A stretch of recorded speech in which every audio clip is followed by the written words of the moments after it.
So to worship, we just read about, is a way to acknowledge and honor whatever is worthy of our attention.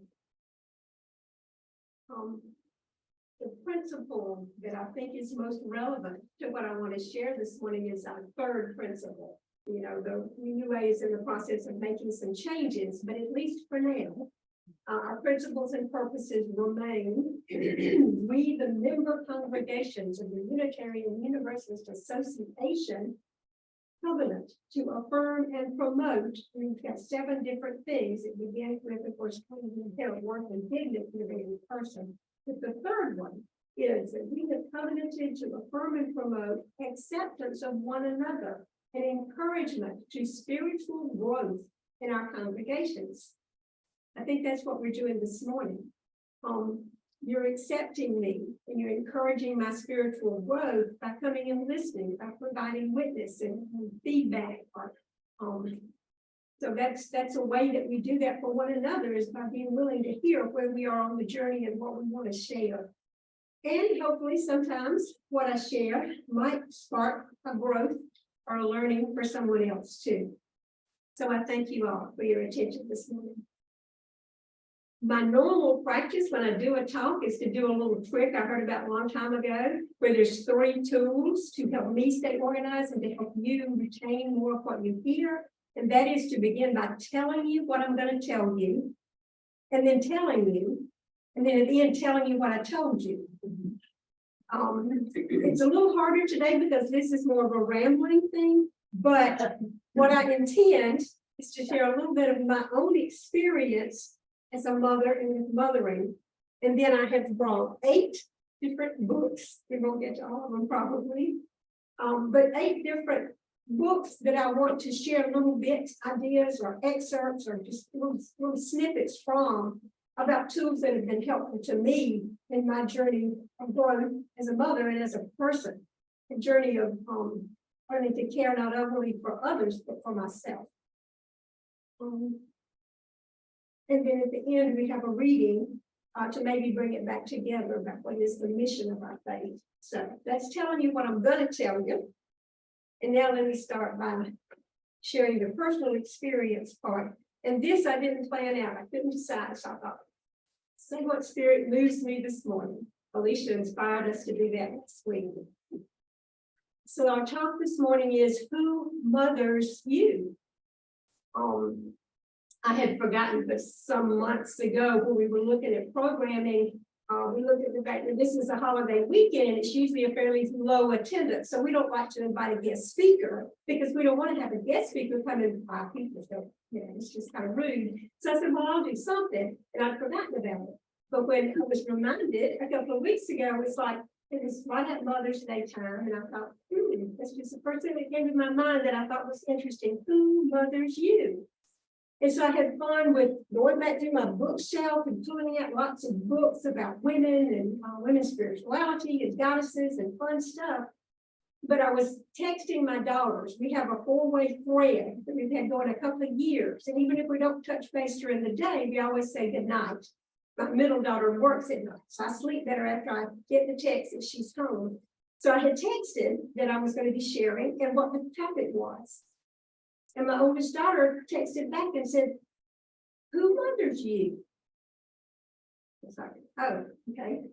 So I went a little deeper than just kind of a generic into looking at myself and my own story with that. And my answer was, I have many caring, wonderful friends and family that I'm able to accept love and care from. And I'm grateful for that. But I'm mother myself. We all had different life journeys. Mine was such that I learned early to be self-reliant. I don't trust anybody else to make everything okay better than I trust myself. So I've learned to mother myself.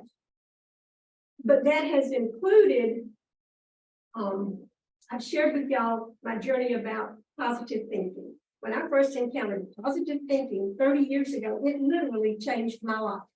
I had somebody who wanted me to sell candy. loaned me a book about the magic of thinking big. And it had all these exercises in it where, when you go into a room, instead of sitting down in the back and looking around to see if anybody's noticed you, you'll sit on the front row and speak to 3 people around you. Just little experiments, challenges, the things that you could try. And I did. And my life changed. I mean, just by behaving in a positive, open manner, people responded to me. And I was so much more comfortable. But I noticed I could do that and I could feel so good. And then I would still occasionally get down. And I would have to talk myself up into coming back. And I'd have to reframe it. I'd have to do all this mental work to get back to that space of being outgoing and loving and positive again. And I figured out some years into therapy, life experiences, that what I was doing was I was trying to shortcut. I was trying to step over the negative, the unpleasant parts. And that what I really had to do was acknowledge they were there. Because if you keep repressing, they just keep coming back in different ways, the issues that need to be dealt with. And so, similar to with positive thinking, my attitudes about mothering and being vulnerable, being open to other people. I needed to do have done a little bit of just acknowledging that there have been those things in my life, not just step over them, but to acknowledge and to sit with and to let it be what it is. And it's strange how when you stop repressing it, it just comes to light. You don't have to go there. It's like Alicia shared last week. Some of you were here and saw the little cartoon about how to deal with big feelings. We're the pond, and these feelings are the fish that come through. And we can notice, but we don't have to inhabit and be that again. We can be the pond and notice the feelings and learn from them. So, mothering. I mother myself. And one of the big tools in that journey was Course in Miracles. Most of you have heard me talk about it and know that I am a student of A Course in Miracles. One of the big learnings from Course in Miracles is still duality, but it's talking about most of the time we're coming from either love or fear. Anytime you come at me and you're not open and loving, there's something fearful going on. You're defending, you're angry, it's either love or fear. And looking at the world that way helps me not to take offense, it's about you. And even if something I've done has set it off, my part is just to put it out there as lovingly as I can. And if it's misunderstood, to be open to hearing, but I don't have to make myself guilty or bad or wrong, I want to stay in a space of love, not just for all of you, but for me too, to be as tender and gentle as I can in all my interactions. So I try to mother myself that way, not by all this negative self-talk most of us learn to do. You try to do better, I move much better through life when I remember to just take a breath, let it go, be where I am now and do the best I can. So if I'm going to get to some of those 8 books I wanted to tell you about, let me move on to Succulent Wild Woman. So this is a book that a friend gave me for my birthday in 2001 by Sark. If you don't know Sark, look him up. It's marvelous. And then everything in here is all handwritten and colored. But the part that I'll share with you is just this little tiny tidbit. She talks about being a succulent, wild woman, open to her own self and her urges. And this is one of her definitions. The succulent person is bursting with juices, stories, animations, ideas, and love. The dry person looks sideways and says, "Who do you think you are?" So her little cartoon drawing is, these are the people that you use your umbrella to shield yourself. And then she ends this page with a quote. "If you ask me what I came into this world to do, I will tell you, I came to live out loud." Emile Zola said that.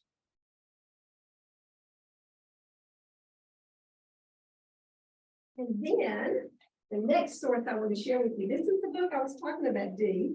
You won't remember it, but it's called In Wisdom's Path. It has lots of great poems in it. But it was given to me in 2001, the year you were vice president and I was president. And this is the book that you gave me as a little president's thank you at the end of the year. And it has lots of wonderful collage, pictures of her collages and poetry that she's written. So in this, a lot of the book is called In Wisdom's Path. And she personifies wisdom. And you see what you think of it. And then I'll tell you what I do. But I'll read 2 pages from here. Come to wisdom with all your soul, and keep her ways with all your might. Search out and seek, and she will become known to you.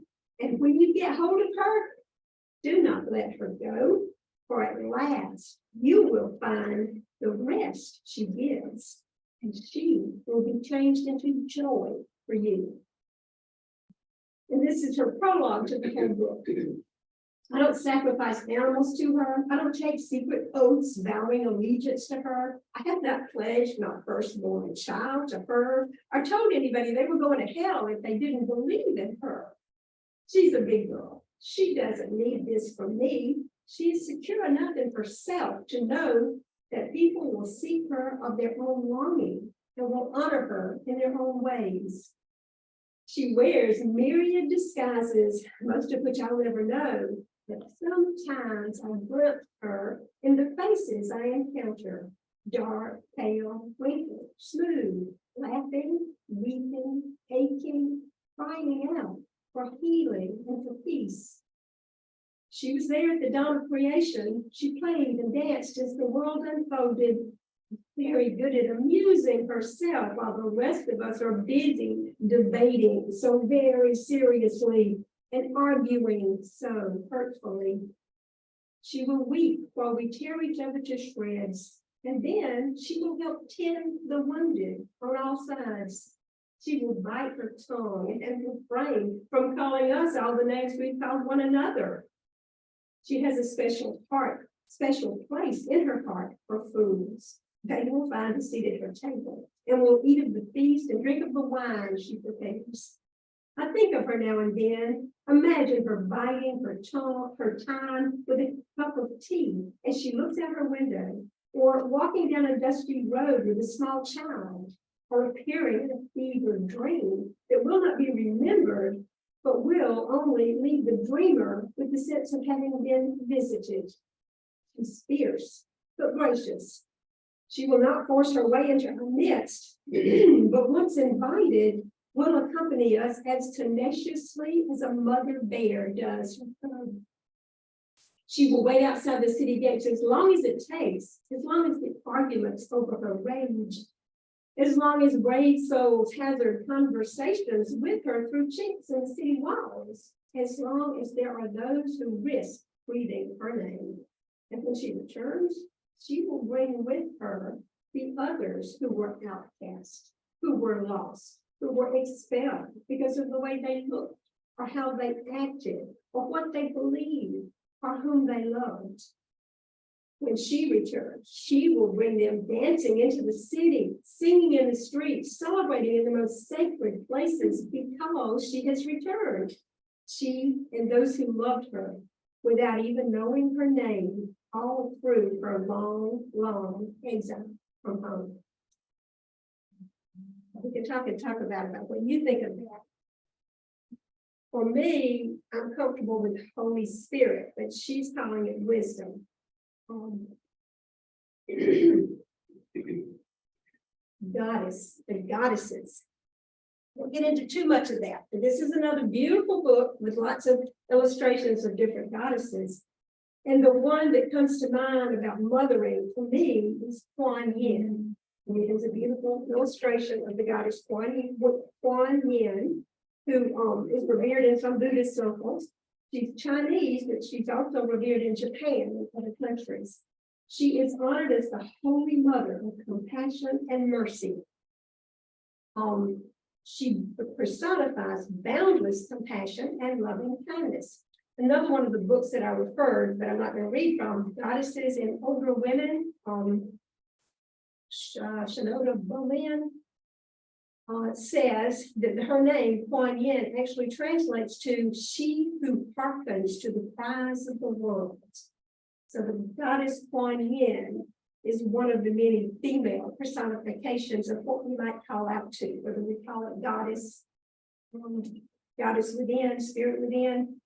The story is told that Kuan Yin was a real person who lived in China, and that she was so loving and merciful. When she reached the gates of heaven, she was instantly made into a saint and invited to come in, but she heard someone crying behind her and walked in the world. So she asked permission to return until everyone could come with her.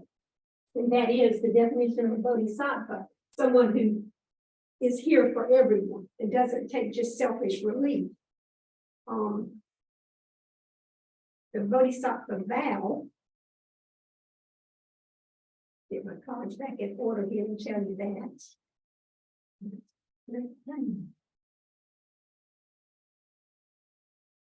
So the bodhisattva vow, according to the lady who wrote the Goddesses and Older Women, as long as space remains, as long as sentient beings remain, until then, may I too remain and dispel the miseries of the world. So she's a bodhisattva.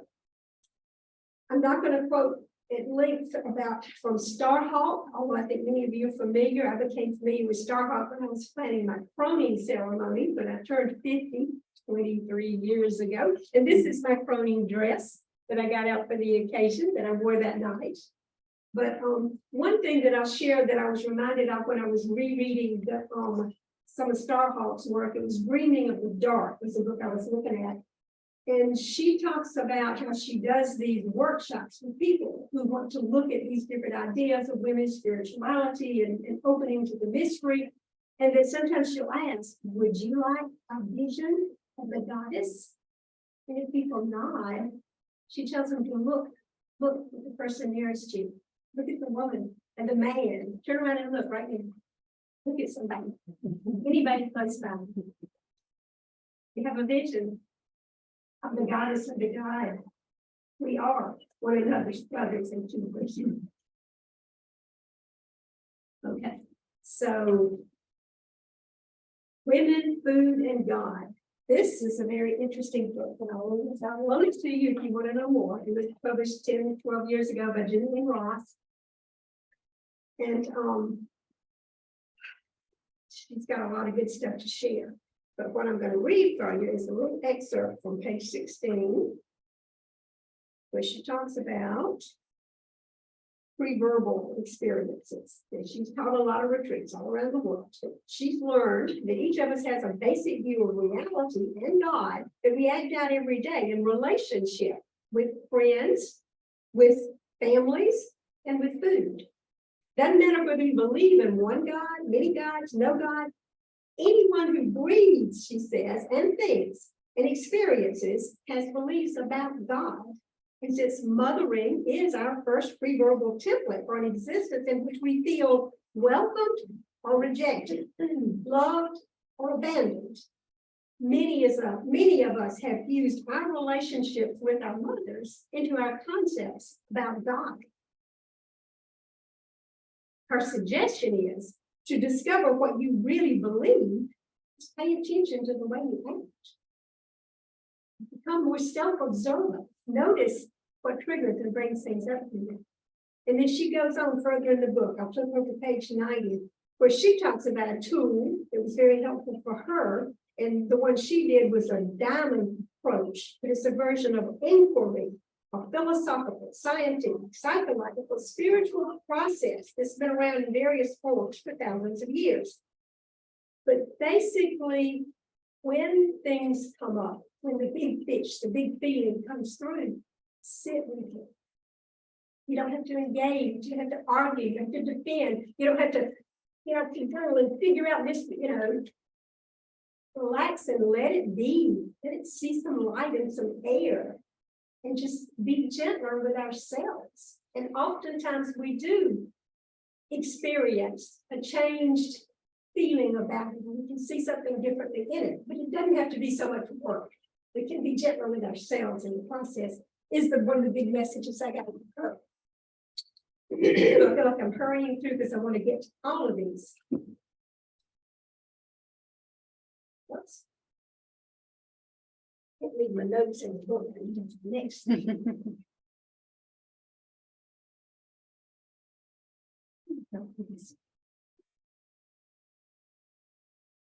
Which brings me into another question I wanted to share. You know, there's several quotes of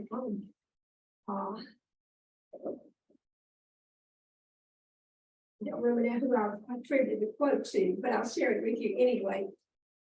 One of the most important questions I think that anyone can ask themselves is the universe friendly? If you believe you have to protect yourself, everybody's out for what they can get, that the universe is not basically friendly, that's the experience you're going to have. Whereas if we're able to move over to a basic understanding that it really is, what I want is there when I need it, what I need is there when I need it. The universe is friendly and supportive. And of course, most of us would say, well, I'm neutral. Sometimes it is and sometimes it isn't. But you have a predisposition. And the more you can be disposed to expect the good, to think it's going to be happy, the more likely you're going to see that. More of your experience will be that way. So, noticing is the universe friendly, and then just noticing, sitting with when things come up, not repressing, but trying to move forward. And one of the last excerpts that I do want to share with you, this is from a little book that was written by Jane Ellen Malden, and I guess she's a UU. This is published by Skinner Books, the UUA publishing line.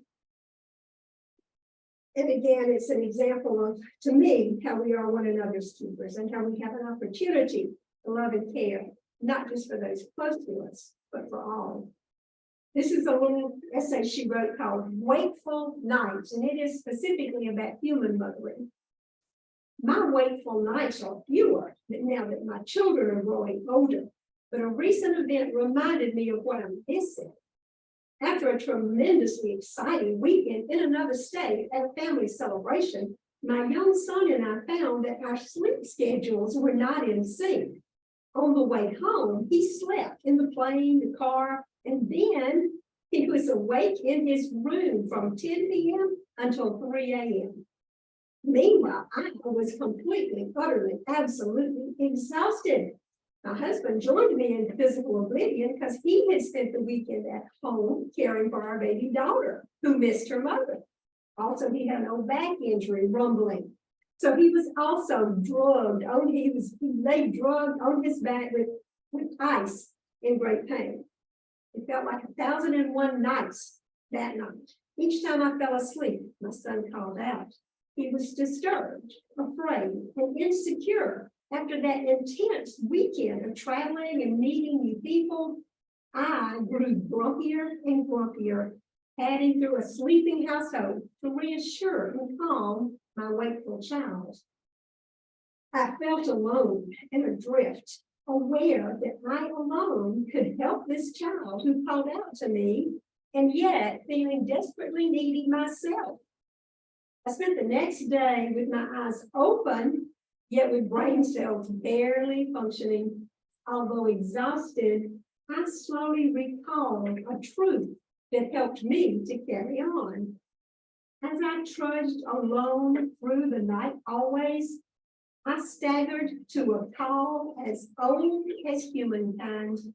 That night and every night, mothers and fathers around the world awakened to reassure restless children. That night and every night, grown children arise to calm, fitful, aging parents. Those night hours are long and lonely. Our burdens and tired bones are ours alone to bear. There are, however, other people out there who are waking, even as we are. There are other people who bear similar burdens, whether it's simply to reassure a child for one night or to help a dying loved one reach peace week after week until the end. We who rise do so because we choose to do it. It is an intense physical duty. It is also an honor, as ancient as human love. We are part of the circle of families and friends who nurture life from its earthly beginning until its earthly conclusion. And then she has also written a short prayer of caregiving. May the burden of caring not feel so heavy, as I remember all who have gone before me and all who will come after me. May I know myself to be part of a great dance that circles and comes round again. I give thanks for the privilege of caring. I'm home. I'm home.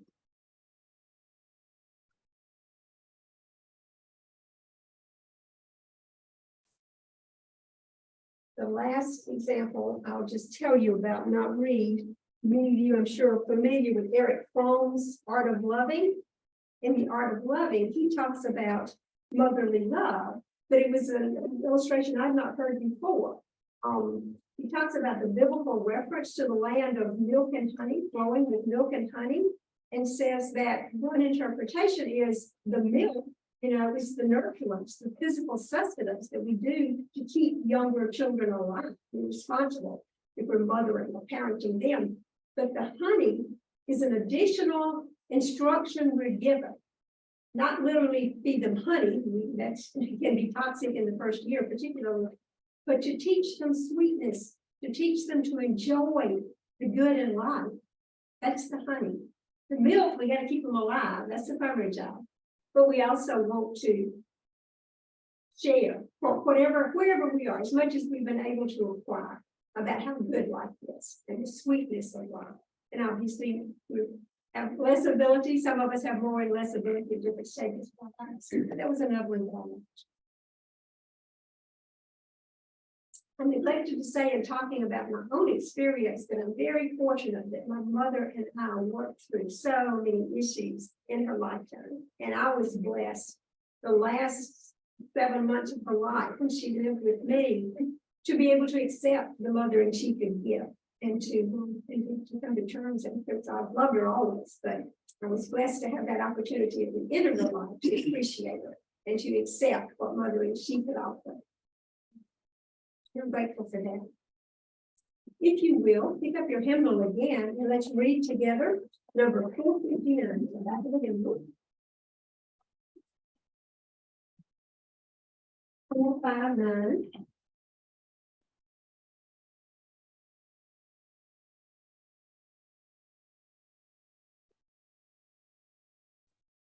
This is the mission of our faith. To teach the fragile heart of hospitality, to revere both the critical mind and the generous heart, to prove that diversity need not mean divisiveness, and to witness to all that they have told the whole world in happiness. May it be said. And so now is the time in the service that we operate. So I'll start this.